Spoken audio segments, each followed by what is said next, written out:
You're now watching Because Geek.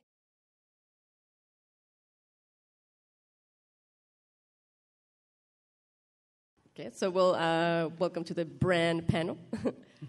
My name is Val, and I run the channel Because Geek, which is mainly about detective work on Game of Thrones. Long story short. I'm Sanrixian. I'm a fan artist in the community. They call me the mother of dragons, and today I'm Arya Stark, so I'm a sibling to Bran today. I'm Dancing Sean from History of Westeros. I'm Old Man Jon Snow. I'm Phil from Phil TheIssuesGuy. Hi, everybody. And I'm not awake yet. Yeah, everybody get your coffee and your monsters in. This is your wake-up panel. I know. It's an interesting conversation to have first thing in the morning about Bran. I mean, I think going into this panel, I can't speak for everybody, but we picked these before the season started. I believe everyone did. So, like, going into the season thinking I was going to be on a Bran panel, I was extra excited because I thought, he'd do so much. There'd be so many interesting things happening with him this season. And I'm not going to say that I was completely disappointed with everything that happened with him this season, but the conclusion of his arc, we got the king over there, yeah. was unique. I was filled with a lot of emotions throughout the season about doing this panel. Halfway through, like, what are we going to talk about at the end? And then at the end, oh my God, what are we going to talk about? Hold on, let me clarify something. You got to pick your panels? Yeah. I just say, give me whatever. No, Bran, fine, I'll do Bran. I knew it all along. I picked this panel. Nice. No, I'm just kidding. I had no idea. Who had any idea that Bran was going to be king? Did you guys expect that? Just George Martin, I guess. Bran did. Oh, yeah, definitely Bran did, yeah. Why do you think I've come all this way? Yeah. But I guess we talked a little bit, I guess that's a good first point. Did people think, are we projecting meaning? Did Bran know the whole time? When he gave the dagger to Arya, did he know how the game would end? When he said, what do people think? If you think Bran knew, raise your hand the whole time. Yeah. All right, yeah. who's good at percentages? Yeah. Well, There's still some follow-up to that. Like, what do you mean by the whole time? Okay. Like, from the moment that Jaime pushed him out of the window? That he borged with the three-eyed raven. The moment that they sort of connected, was it just the three-eyed raven that took over the situation, or the children that took over the situation and planned this all out? I mean, we're starting conspiracy quick. Yeah. Here, but I'll say, my thought on this is probably going to be pervasive, almost this whole panel. I'm going to go back to that. I'm going to call it Sean's point 1A. Is it, even if he knew, what does it mean to know something? He might have had some vision, but not really understood what it meant. Yeah. Like, literally, even if he saw himself sitting on the Iron Throne, which, by the way, that didn't even exactly happen. No. Which might cloud the vision even more. That might really hurt his butt if he tried to say that. It'll melt it. But it doesn't mean he really understands it. Like, Melisandre knew Stannis was the prince that was promised. She knew it, but she was wrong, Mm-hmm. And Bran is more inexperienced than ancient Melisandre about interpreting these prophecies and visions. So I think he may have had some idea or some vision, but didn't understand what it meant. Right. That's a good point. Think about Jojen. He seemed to have a certain amount of clarity. Yeah, he had more agency in his visions than we've seen Bran have. But even still, sometimes it was hard to tell if Jojen wasn't being forthright because he didn't really know or understand, or because he didn't want Mira to be scared, or because he was scared people wouldn't go along with what he thought they needed. But or the three-eyed raven was manipulating him as well. Yeah. Could be. Yeah. I always felt like where we're at in the books, I was like, is Bran actually going to leave that cave? Ever. Like, because we were given Bloodraven as our example, where he's become a tree person, and it kind of like fused into that tree. So I'm like, is this Bran's end destination? So when I saw the end of the show, it just kind of like messed me up, because I'm like, wait, how is this going to happen in more time? Like, how is this all going to unfold to get Bran to where he is now? How do you feel about that? Like, obviously he leaves the cave, so never mind. That's a silly question. But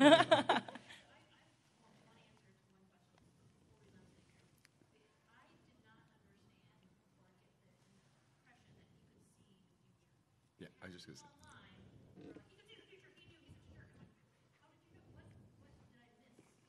Well, he had those images of the dragon flying over King's Landing, right? He had those same visions that Dany had. Well, yeah. So in the show, and just to, like, I know the recording is through the mic, so they can hear the questions. The question was, how do we know that Bran can see the future? And I believe there is one scene in the show where they actually say that he can. I can't remember exactly where it was, but I'm pretty sure I remember one of those is saying he can see the past, present, future. It's kind of implied also that, like, he doesn't really understand his visions. Mm-hmm. Like, he may get glimpses of the dragon flying over King's Landing like Drogon, but what does that mean to him other than a flash that he's seen in sequence with King Aerys? It's kind of what you were saying, Sean. Yeah, and great point, Mallory. Yeah. Too. It's what you were saying with maybe he saw it but couldn't quite interpret it properly the right way, and maybe he was flashed with visions of the future but couldn't see it and read the tree leaves. Tea leaves. Tea leaves. Thank you. Yes. It's one of those prophecy will bite you in the ass kind of deals. Yeah, almost all. I mean, that's almost like the nature of Bran, and probably the nature of this panel is it's hard to really know. That's why Martin and writers like to use prophecies, because they get to be tricky with it, you know. Mm-hmm, mm-hmm.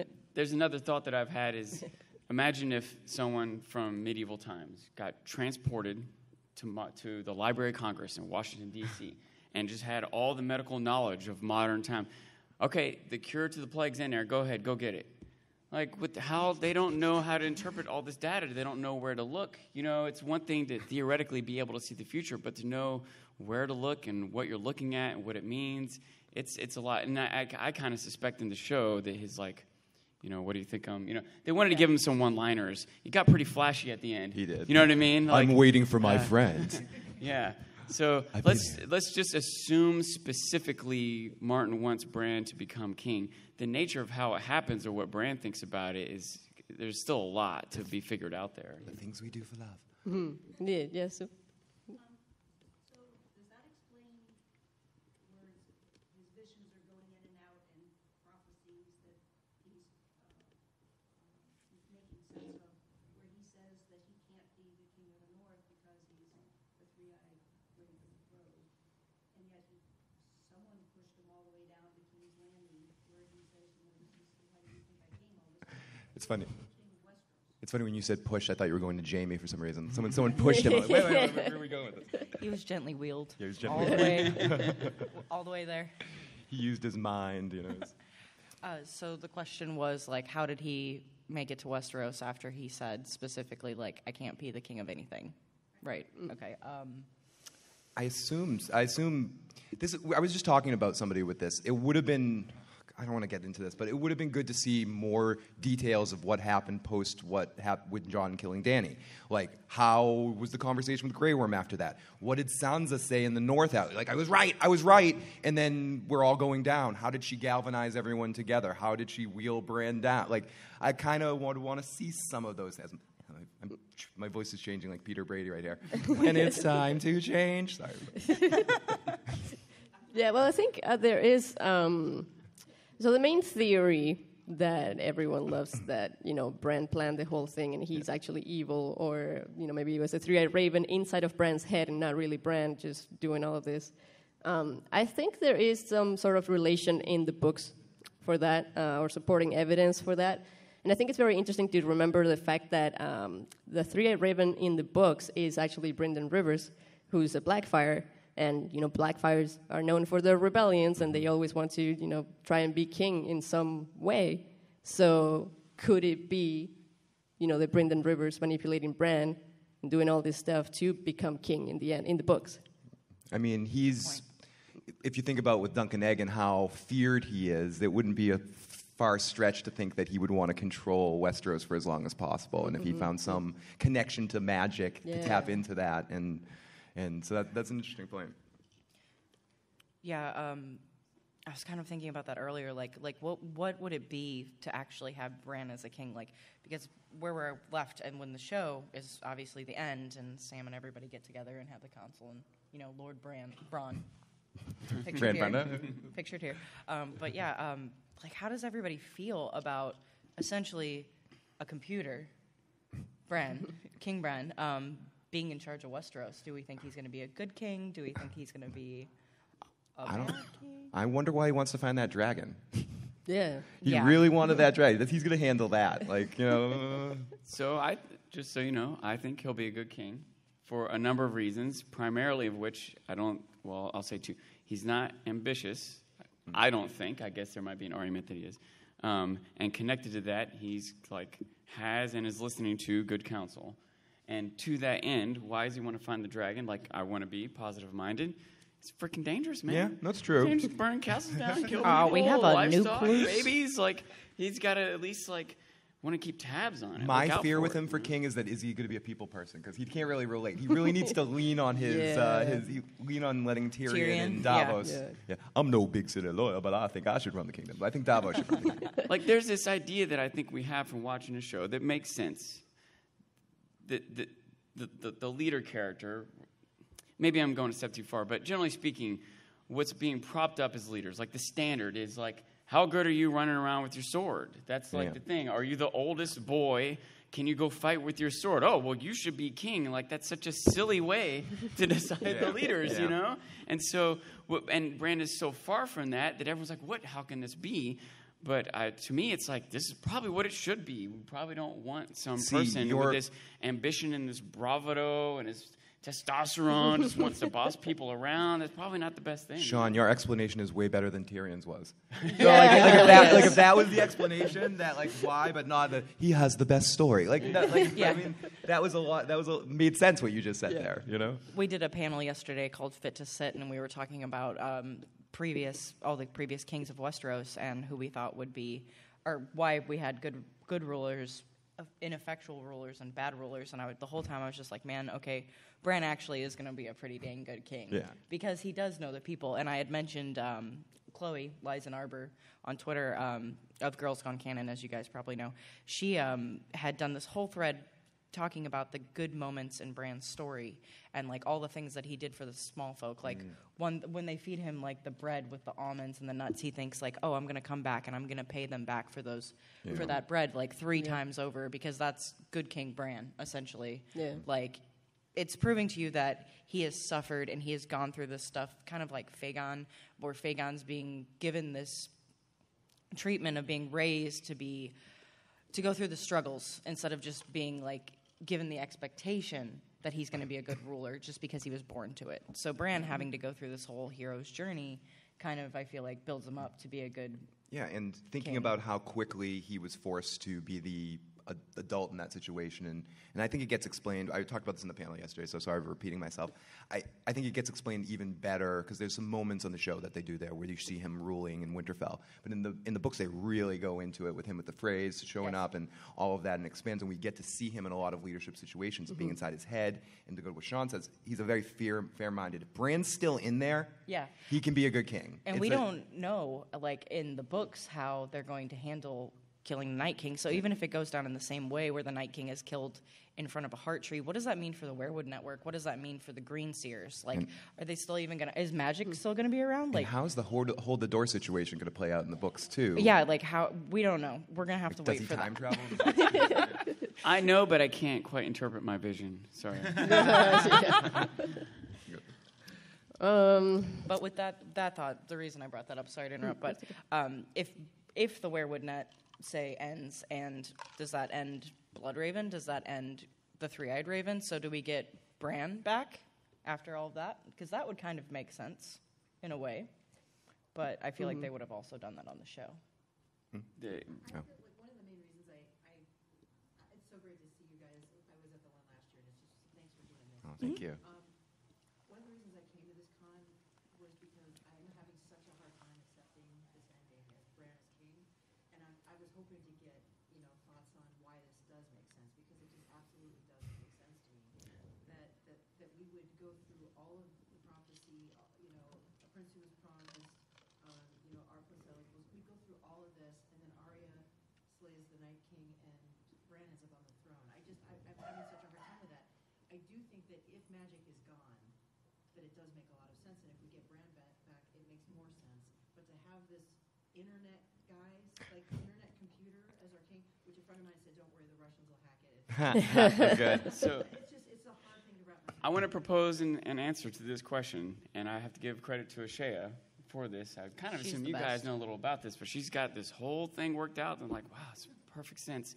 Is it these different cultures with these different prophecies, these different heroes, and, right? The idea is that it's not, it's like everyone has been trying to figure out, like, which person fits all the different prophecies just right. And then we start to even find ways to reinterpret the prophecies, or, maybe it's gender neutral, and it doesn't have to be a prince per se, just da-da-da-da.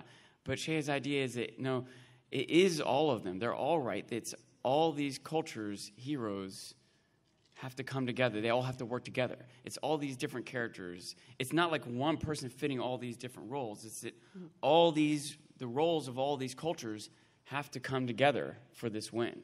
Does that make sense? It took Beric and Arya and like all these different people had their little role to play, that no one person or one culture is just going to win for everyone. They all had to work together. Does that make sense? That it didn't have to be Jon to do it. Jon, like, Arya couldn't have killed the Night King if it wasn't for Jon's efforts, and Beric's, and all the other people involved. Everyone had to work together for this to happen. Does that make sense? I think that's like the message, if you will, you know? I think more broadly, there is definitely a push towards democracy and away from, I'm just thinking about everyone laughing at Sam when he mentions that. To your, because I think you made some great points, and I think that's an interesting way of looking at things. But I'm kind of in the same way that you are, and I'm sitting here talking, like coming here, I was hopefully to, and it does, because when you're around so many people that love the same thing, you learn that in most stories, most television shows, if we're just looking at it as a television show, do not end well. And what I mean there, that not in like a unhappy ending. It's tough to stick the landing and make everyone happy. What do we have? Breaking Bad and what? Lost. Soprano. If you like it, that's controversial. Yeah, it's like split on that. What? Yeah. Cheers, if you're into Cheers, that final scene of Cheers is fun. People like Six Feet Under is maybe the best.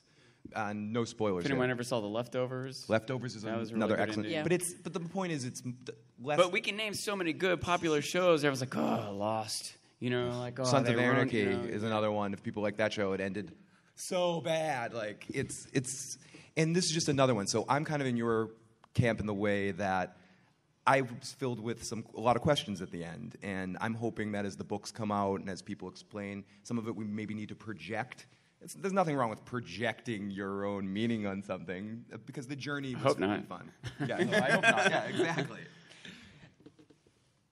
Oh, well, okay. Well, I wanted to get into a bit of a theory that I really like, and it's tied also. I'll bring it back to Bran being king, but basically, Bran is the Lord of Light. Okay, all right. So yeah, there's a whole lot of things to unpack there with that theory, but the reason I like it is because it's based on patterns that George R. R. Martin has used in other novels that he's written, and he loves to write. Excuse me. He loves to write about a human becoming a god, in a sense. And I think he's trying to play with that same concept in A Song of Ice and Fire. And Bran is the one character that makes the most sense for him to do that with. And he's also played a lot with the concept of collective consciousness. And, the Weirwood Network and the Children of the Forest, it's definitely what he's doing that with. And so I think there could be, well, the way I would want it to happen is, and the way I thought it was going to happen in the show, which I may have been, raising my hopes a bit too high there, but I thought the fact that Bran was going to be in the Godswood with the Weirwood right next to the Weirwood tree as bait meant that he was going to die there. Yeah. And as we know, whenever a child of the forest or the Three Raven dies, their consciousness goes into the Weirwood Network. And imagine if this had happened while the Weirwood tree was on fire, right? Because there was a lot of fire around. It was very easy to, burn the Weirwood tree at the same time. And then maybe his consciousness would get mixed in with the fire as it's going into the tree. It gets mixed in with the fire, and then you have a bunch of, ice and fire references in there as well. And then maybe that's how he was able to communicate through fire. But there's that. But I think it would be awesome if... The same thing we were talking about, the getting rid of the magic in the end. If Bran could go through that process and then somehow be able to become human again, I think that would be an amazing story if we're going with the fact that he has the best story for being king. That would be pretty cool, right? If he was a god at one point. And yeah, I don't know. So that would be a cool way to become king. That would be really cool, yeah. One thing with a lot of potential ideas about how he could have gone into Werewood Tree or Magic is Gone, things like that, is how do you show that on TV? How do you show that he's in the tree now? How do you show that Magic is gone, especially with like the limited time that they were committing to it? So then it's one thing about the rushed nature of the final season is it, I brought this up in another panel, like that council they have at the end. Even if specifically that's how it goes, that they kind of, what seemed like somewhat randomly show up all of a sudden and make this decision with almost no planning behind it. Even if that's actually what happens, you still think that no one wrote any letters leading up to that moment? You still think there's no communication between Sansa? That's what I was saying. Like, we would have liked to see those moments. Where was the election in Dorne? Who's that guy? But we would like to, but since we didn't get to, here we are to talk about it. You know, like we're going to be thinking about this and talking about this until the books come out and after. And it's one of those things like that I just keep like I have so many questions about season 8, and I just always tell myself, I'm like, okay, they just did not have enough time or did not want to spend enough time. And then I reflect on the earlier seasons, and I'm like, okay, this was a whole Sansa chapter that they narrowed down into 2 sentences. Yep. So that kind of helps me rationalize it a little bit and kind of have some understanding to deal with my feelings. I think it's just poor. I think it's just poor time management when it really comes down to it. Yeah. I think they could have done it in 6. If we see what we saw, I think they could have done it in 6 episodes, but it could have been spaced out a little bit better. Yeah. They didn't need to do the 2 months later thing at the bottom of the screen and then put us all over to that panel with the console with everybody, because I was joking about it, but I would have liked to see down in Dorne again and see, at least for a second, even stopping in there. Is that Trystane, or is that just or is that not even a Martell? Is that there's other families in Dorne? Or the Iron Islands, Yara, like seeing how she would react to her brother's death, or that Euron's dead completely. I don't know. All those moments, I think, would have made the moment of Bran becoming king better if it just felt like it was more of a build-up. I don't know. Yeah. Yeah, I mean, I would have loved to see Bran interact with more people. Yeah. Yeah, and then so everyone would be like, everyone had their own interaction with Bran. They all know him, and that would have been really good to see. I think the conversations that we might have had between people going to visit Jon, while he's just sitting in jail waiting for this council to happen. Think about when Ned was in prison, the conversations we got with Varys. Like, we just didn't get any of that. How much that might have like shifted our gears and what we thought would or should happen. Those Davos Jon scenes would be awesome. I mean, Davos came and saw him and talked to him or whatever. Did you have a question, sir? Yeah. I don't know how this fits into the plot necessarily, but what I thought was interesting when Daenerys said she was going to break the wheel. Well, who actually broke the wheel, but one who was broken. Yeah. Dun, dun, dun. And on wheels. I don't know, that was bad. That's bad. It's dun, dun. Do you think that the Night King's insistence on, tracking Bran down had in any way, kind of identified that he was going to be the greatest source? So like by the Night King targeting him, it should have given us an idea that Bran was going to be king. Yeah, no, I understand what you're saying. I honestly didn't put that together. Did you guys? No. Yeah, Bran as king came out of left field for me, so that's why I almost thought I was joking a couple times. I almost thought they were going to Davos because when he started saying we need someone fair, we need someone that's outside the norm, I thought maybe Sam or my mind never went to Bran. I don't know about any of you guys. Yeah, no, mine either. But to be fair, once it happened and you start thinking about it, I'm pretty sure more than any other character, we witnessed Bran be prepped for it. Yeah. Right? Yeah, we really do. Rob probably sat there with Maester Lewin, learning all the housework, but we didn't see it. But we saw Bran sit there and tell Rickon to be quiet, listen to the people with their complaints, learn from, you know what I mean?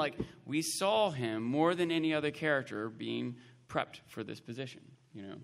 And I think it's also very important to remember the little hints the fact that his chapter is the very first chapter in A Game of Thrones. Yeah. And the very first one written. That's very true. Yeah. And so it's probably going to start with Bran and end with Bran. Now, what does that mean? We don't know exactly, but it could definitely mean him being king. And also the, what's it called? Is it an allegory, I guess? For him liking to climb. So, you have to climb to power type of thing. I don't know. Nice. Maybe. Nice. Yes. Thank you. Yes.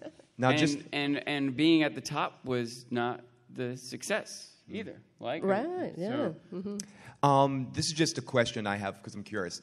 Because I don't think we know for a fact. Who thinks Bran will be king in the novels? Or, yeah, I kind of do too. Yes. kind of do. Yeah. Yeah. Because I think what Val was saying is, I feel like it's littered more in the novels. In the show, I feel like it kind of came out of nowhere. Hell, he's not even in a whole season. But in the novels, I agree. He's the first character. You're inside it. You're in everyone's head. But I really feel like it's his story in some ways in there. And so I'm very curious to see how George would wrap that together in a way, because maybe I'm drinking the Kool-Aid. I'd feel like it would work there in a way that it didn't work on the show. I've got like a series of thoughts here, okay? Yes. If you think about, attempt to not get too political, but, let's say that the Night King maybe represents an environmental threat, right? Surely we can accept that Martin's using some symbolism, right?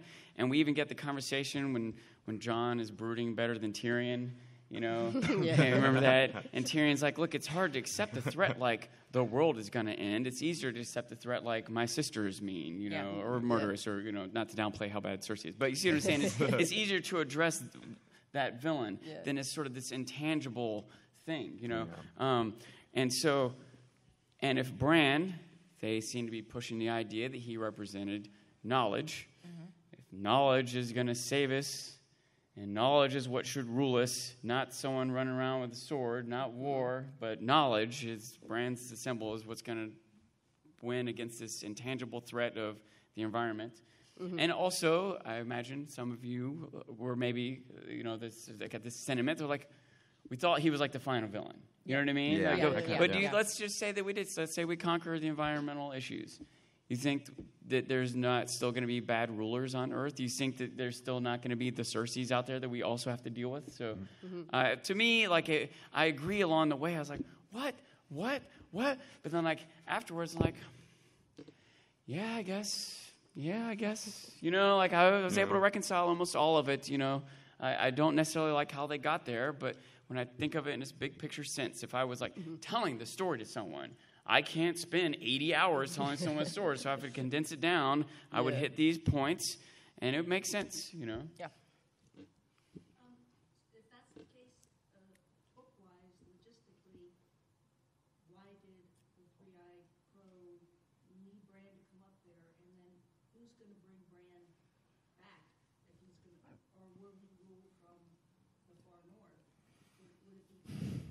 Who's going to? I don't even know if he's going to leave that. This is where it's like, is he king? Because part of me feels like I never thought Bran would leave that cave in the books. So I don't know.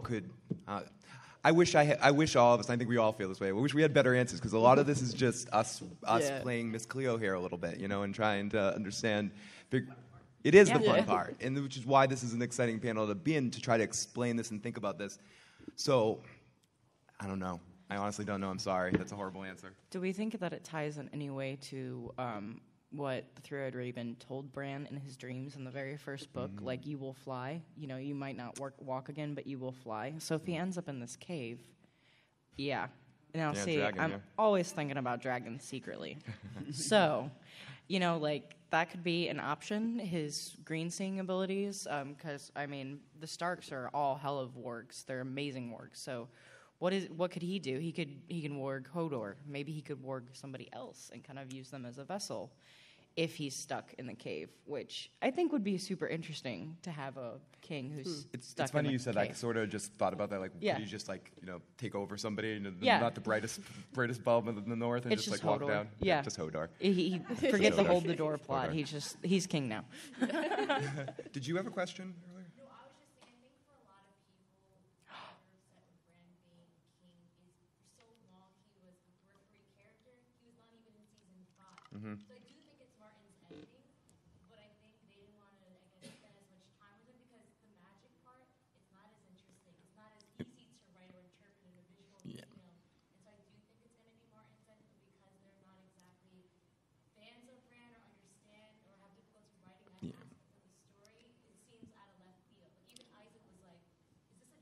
They may not have known at that point. They may not. We know that they've communicated with George. We don't know exactly what he told them. At when what did point. they have that weekend? When did they get that bullet points? Like even if he tells him something like, John kills Danny, but I don't know how it's going to happen. So they have to figure out how it's going to happen. Well, I mean, Isaac did reveal, and I don't know if we should believe him or not. That he did sound pretty confident that George told him that Bran would be king in the books. Oh, really? Yeah. Didn't they say there were 3 things that they were taken aback by? Yeah. Right. Shireen, Hodor, and Bran being king? But it was Isaac, speaking specifically about Bran, there were 2 things that I don't know if he heard this from David and Dan or from George himself, but I love that blog post. Yes and no, and yes, and yes and no. It's like, come on, dude. Stop being a troll for 5 seconds and answer a damn question. I don't care. I definitely think that it's going to have to do a lot more with magic in the books. If it does happen in the books, magic has to be a huge part of it, because that's all that the Bran story is all about.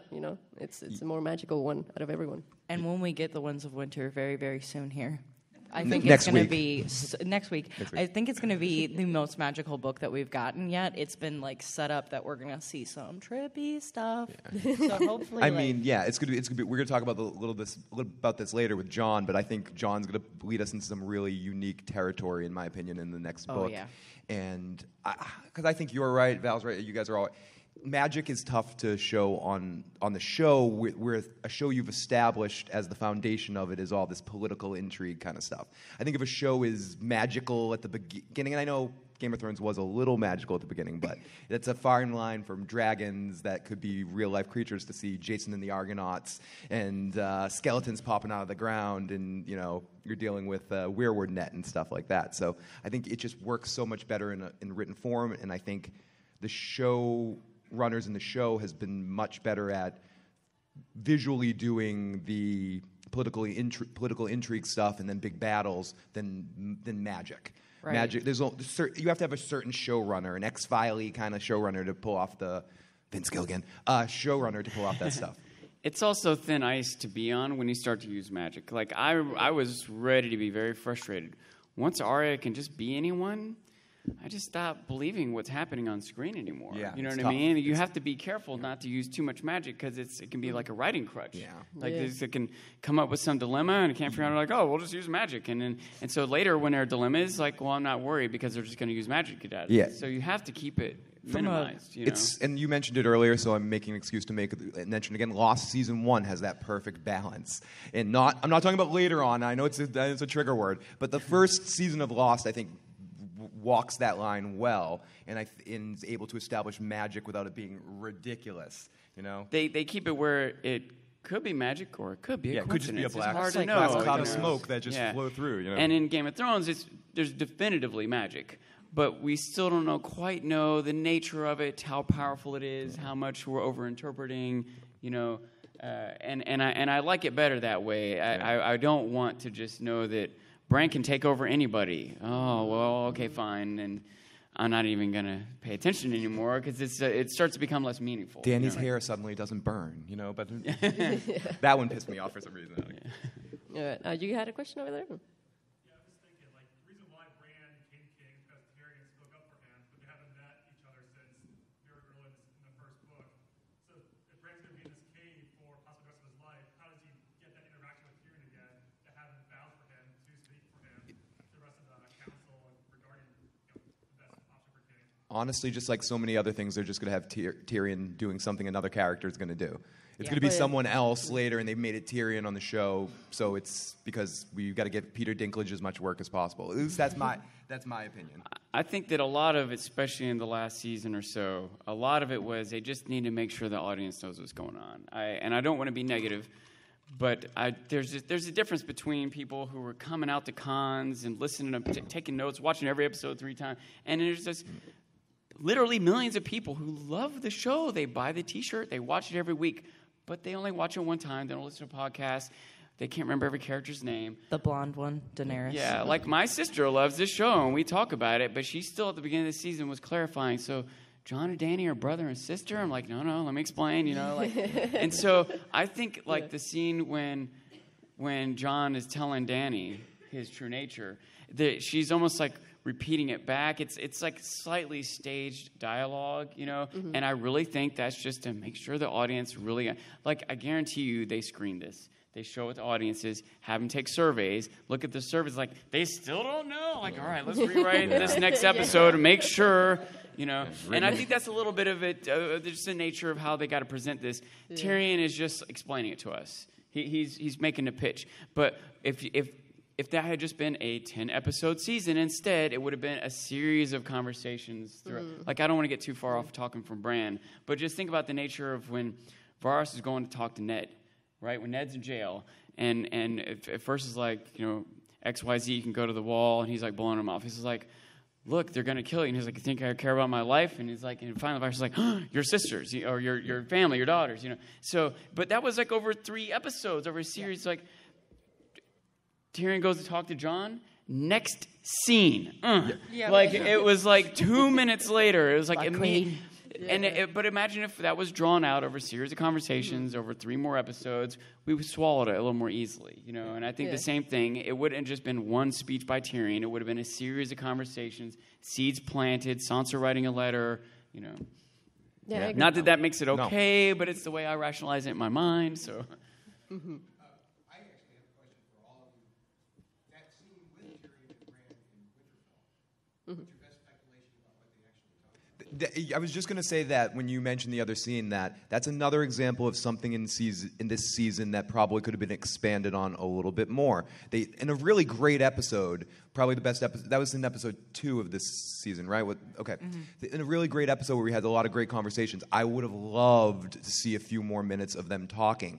Instead, the way that scene cut, it's like what Sean was saying from a television standpoint, it cut like, did they continue talking? Did they or not? And then you realize it later in that final scene, he told him his whole life story, but it would have been, even if we just saw them together talking, you know, like when you're in a party and there's 2 drunk people that just can't get away from each other. Like if you just pass them at one point in time and you just see them talking in the background while Bran's being knighted or something, you know, something we don't have to hear what they're saying, but I just felt like I needed a little bit more to see what Tyrion's reaction was. I mean, Tyrion's such a logical individual. Okay, so you met Brendan Rivers, and he made you, or is he Brendan Rivers on the show? I don't know. You met a magic raven in you met a magic raven in the tree that looks like Max von Sydow. I mean, I think that Bran said, "Look, if you don't pitch for me to be king, I'm going to give away the punchline to your story about the mule." Honeycomb and the jackass. I think you're on. He's like, "No, you can't. Fine, you can be king." That's good. Man, I really hope that they just like had a super interesting conversation and Tyrion asked Bran like every secret that he ever wanted, but it's like the scene. I really wanted to hear the R plus L equals J reveal from Bran to Sansa and Arya. Yeah. Like I wanted to see that, but it got cut. Yeah, there was a lot of those cut scenes, and it was really annoying. Yeah, no, it was. I mean, there's no way around it. I can stomp my feet. It's not going to make the scene come. But what I hope is that those lines were written. You know, if we don't see something, there's something in acting and scene motivation. Like, I'm sorry, I'm going to get weird here. Like moment before, understanding where you are in a scene, and even if you don't talk, like if you're faking having a phone conversation, you actually want to have a conversation. You don't just want to go, yep. No, you got to pause. Okay, you're hearing the person. And in a scenes like that, I hope the actors and the writers and the directors got together, and I don't know if they did, and discussed what that conversation was, what those points, because then when the actors go to motivate it, it actually works. And I feel like there wasn't all of that. I call it checks and balances. I feel like in this last season, the biggest problems was checks and balances from a performance acting standpoint. The story, whatever, we could bitch about it all we want, but like, I just feel like I hope that those moments happened, and I don't think they did. I have this general idea or frustration with TV that a lot of times there's this moment being built up, and you get to it, and it cut away. You know, like the husband comes home and a wife's cheating or something like that. And then, like, I want to see that conversation. That's like the drama. That's where the character's going to be revealed. This is like the intense moment. And they always just like... And I guess not always, because a lot of shows Unless you're do Breaking Bad. follow like, through. Again, with Breaking these- Bad does that. That'll be like cutting away. Hank finds out that Walt's, sorry everybody. Hank finds out that Walt's, whatever. And it's like, okay, we're not going to have them ever talk again. And we're just going to see Hank showing up, whatever, in the desert. We're just not going to actually do that. Sorry, anyone who hasn't seen Breaking Bad. But so I get frustration. Watch I it. get What do you frustrated a lot of times when we don't see this moment that we know is juicy or powerful or whatever. We don't see it play out. But a moment like that, I realize when I cut away from the Bran and Tyrion, like, what? This is more than anything. This is what I. But what did I actually expect to happen here?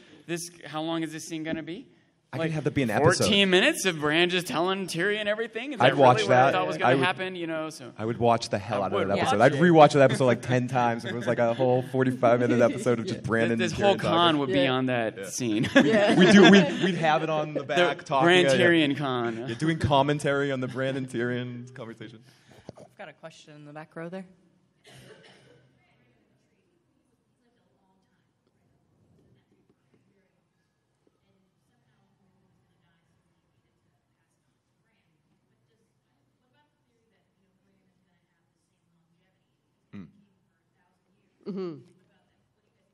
I love that because that fixes the not being able to have kids problem. Yeah, totally. Yeah, so I mean, she was saying that, so like the longevity of the three-eyed raven that we saw, the one before Bran, he lived a long time, so Bran should probably be able to live that long. I wonder if it has anything to do with being attached to the tree, though. Yeah. Yeah. Directly plugged into the werewood net probably gives you a longer battery life. Yeah. Well said. Yeah. Living a long time, including a tree, will give you a different perspective on the world. Yeah. You might be a little less worried about certain things, a little more worried about other things, like long-term, like sacrifices of a current generation for the betterment of the future might be more meaningful to someone who lives 1,000 years. I'm imagining the inner thoughts of the knight from Last Crusade that's just sitting in there waiting for Indy to show up. He chose poorly. You chose. I was trying to figure out for 5 minutes how to fit in. You chose poorly, but I couldn't just do it, went so I for just it. mentioned it. Thank you. Yes. I guess we're sort of getting towards the end. Does anyone have any last thoughts on Bran? Oh, Sorry. Oh, okay. I'll keep it quick. Let me see. Okay, I wanted to talk about the fact that, okay, if we're thinking that Bran, like the whole thing that Brendan Rivers trying to get Bran or use Bran to become king again, what does that mean for, and I know there's no Night King in the books yet, but what does that mean for the Army of the Dead in the books? Are they trying to go after Bran because of this king thing? That's a good question. It's another one of those, like, there's not really an answer to it. Just like, will there be a Night King in the books, or is there not even a necessity for one? Well, because to go what Sean was saying about television, in television, you need to have that single figure to have someone look at because of TV's unfortunate rules of television kind of thing. You have to have a villain, Right, unless you're the Borg. But even in the Borg, they made a Borg queen. For anyone that's Star Trek fans, eventually you had to make a Borg queen when you had a movie because you can't just have... pisses me off. But whatever. There is the Great Other in the books. Yeah, they there is the refer Great to Other. the Great Other and the 13th Lord Commander as the Night's King. Yeah. So And they think that he was a Stark too, right? yeah, he was So, he was a Stark. So and then we also really didn't get the whole relevance of the important Stark bloodline and why there must always be a Stark in Winterfell. So I'm hoping.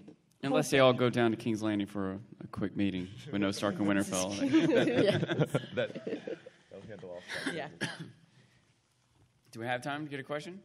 Yeah, I'm curious, what's your best guess for what Bran was doing during the Battle of Winterfell against the Night King? My best guess Serious is that answers? my best guess is that he was just observing. Like, I think a lot of people are disappointing he didn't like take over the dragon. Like, I don't think he is this combative warrior that's winning.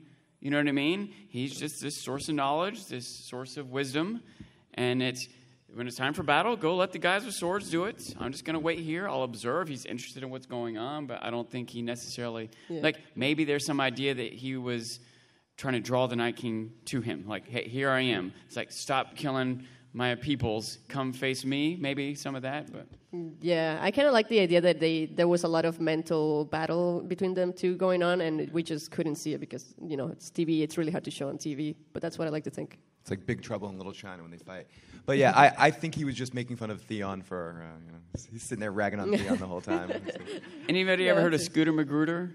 Yeah. Scooter Magruder, he does these YouTube videos. He just covers different things. It's all these, like, 1 minute long like reaction videos, you know. And at that moment, he's like, he went to see Endgame. I thought he was going to strategically use the birds to do something. Yeah, At least like dive bomb. There was that moment. poop. I don't know if that's what you're referring to, like that moment when he connects into the birds and they fly out.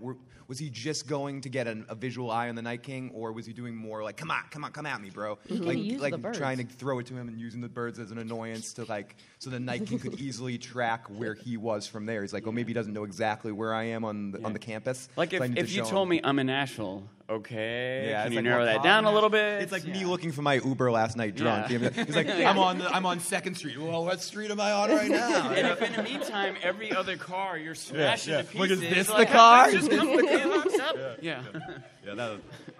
It is exactly why I lost my wallet. Wish you had I'd a rather group of lose my birds wallet to than my send out. phone. No, it's going to be fun watching me try to get into the airport and check in tomorrow. I'll be like, hi. Totally. This is my picture, see? But yeah, sorry. I'm apologizing to all of you for losing my wallet. So I'm sorry, all of you, that I won't be able to buy you drinks tonight. I'm sorry. I'll be begging you for chips off your table. I guess we have a few more seconds. Any last-minute questions about Bran, or are we all very happy he's king now? Do we do a good job?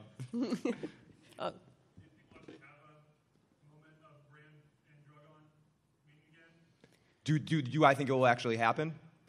Yes. Because he's gonna be able to find him. I mean, he's got birds all over the place. I mean, you think Varys has birds?